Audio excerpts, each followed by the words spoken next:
for me, the most important thing with it all, with this experience of what life is just trying to find your happiness, trying to find your peace, and following your heart to what it is that you desire and want to do in life while you're here. So yeah, just to speak on music and the industry and what this is. I've definitely had my ups and downs. I'll tell you, it's been an amazing ride, but it's been a roller coaster. And in the end, just kind of looking back, I know it's gonna be one of those things where I'm like, damn, that was crazy, but you did that, So yeah, it's been a pretty interesting ride. I can only speak from being a woman and being a Black woman in music, especially coming from Canada. It was always seemingly just a struggle to be heard, feeling the love and respect from people that could relate to me, from across the world. And feeling that balance. It's always a push and pull kind of situation with the music industry, especially when you have, different characteristics that would kind of set you apart or put you at the back of the list. Just keep on fighting. Just keep on fighting and pushing and producing your best work and being honest with yourself. And in that, you will find the light to, where it is that you're supposed to be in the end. So, yeah.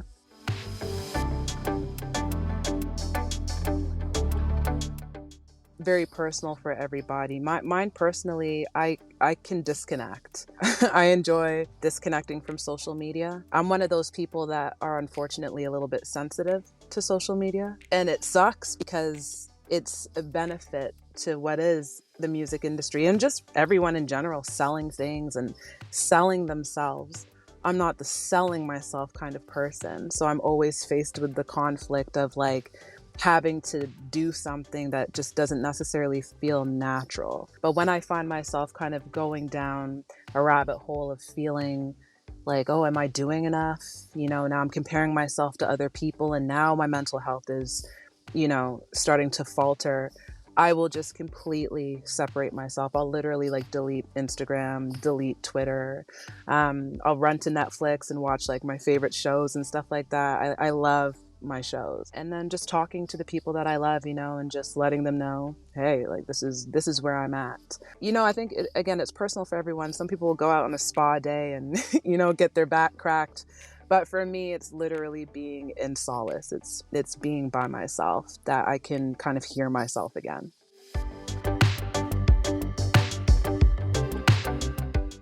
One artist is a gospel artist. His name is Fred Hammond, just for my spiritual side of self. That music really, brings me back down to earth and puts me in the position to understand what is actually happening, and realizing that everything is going to be okay. And then I'll run to artists like Sade as well. I was just listening to her song, Like a Tattoo. That's what it's called. And just the writing, just the perspective of her perspective, listening to a man that came back from the war and this is what he went through it just reminds me why I even am an artist in the first place, why I write, why I sing. A couple other artists too, Solange and Sabrina Claudio and stuff like that. These are the girls that I'm like, yeah, like these are my sisters. I get their perspective, and this is when I'm needing to be a little bit grounded, more grounded. These are the people I listen to. Yeah. The first one, I'll just work kind of backwards, I guess. So Gotham from my new project, Play with the Changes. Gotham was a song about manifestation. It was a song about me just reaching in and recognizing my spiritual self, affirming things. So I was repeating a lot of lyrics in that, like, you got him tonight, you got him tonight. Like just boosting yourself up, You don't fake, you don't wait, you don't waste it all away. And I just repeated it over and over again. It is a ritual. It is, just kind of magic in music and just boosting the removing the inner saboteur and boosting the spirit of the listener was that song, which is Gotham. So I think that song speaks to maybe where I was at that moment when I wrote it.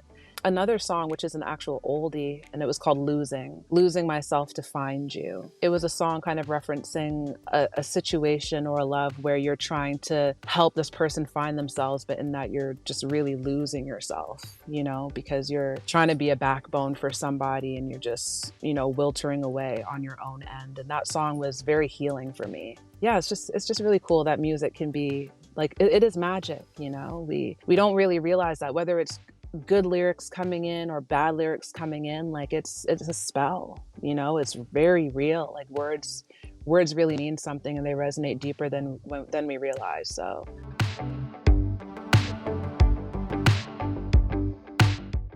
I'll say this, I was diagnosed with clinical depression at 16, where I had to be on medication. It wasn't for a long period I was on medication for it, maybe like a year or two or something like that. That was a very intense time of my life because it was really bad, like I was going through some pretty unnerving things personally, and, just wanting to attempt suicide and stuff like that. I don't really talk to many people about it, but it was very real. And especially when you're young, it's so hard to recognize that, first of all, it might be your hormones. It could be a chemical imbalance. It could be just situational that is throwing you into a loop within your own mind. Then you don't talk to anyone about it. You just start showing signs, and then it's kind of like on your family to pick up on that to get you the help. And sometimes I think back to that and I'm like, oh my God, like, can you imagine that you did that? Like, what a loss, because here you are now. Yeah, life is hard. It's hard on everybody. Yeah, still get depressed every once in a while. You learn to walk yourself off of that cliff, and just you learn how to keep moving. You become wiser. You start to understand yourself more. My heart breaks for a lot of young people that are dealing with depression and whatnot and those kinds of things, because I know it's hard to recognize what it looks like, and to understand that you don't even have to believe it. It's like you're also making a choice to believe in your depression, to want to engage with it deeper and deeper. So I can't say that I've always been so in tune with myself. Like, I've definitely had difficult moments, but it wasn't until I had quite a significant epiphany, and it wasn't anything that was tragic to happen, which happens to a lot of people, where it's like a death or close to death and now they wake up. Like I had a personal wake up call just by looking at the stars one night, and I had messages coming to me, making me just really understand that I'm just a human being having a human experience.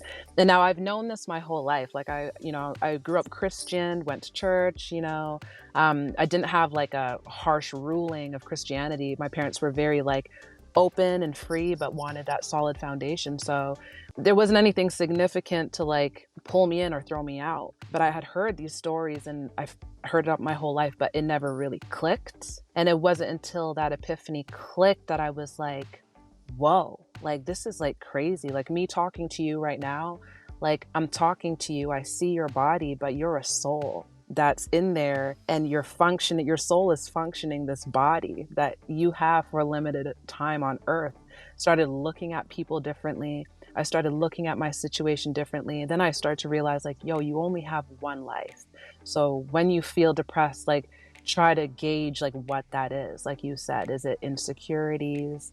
Is it me just like over analyzing? Like what are those things? And like remove them like brick by brick, because you're just a human. It's just your brain. It's not your soul that's telling you these things or making you feel this way,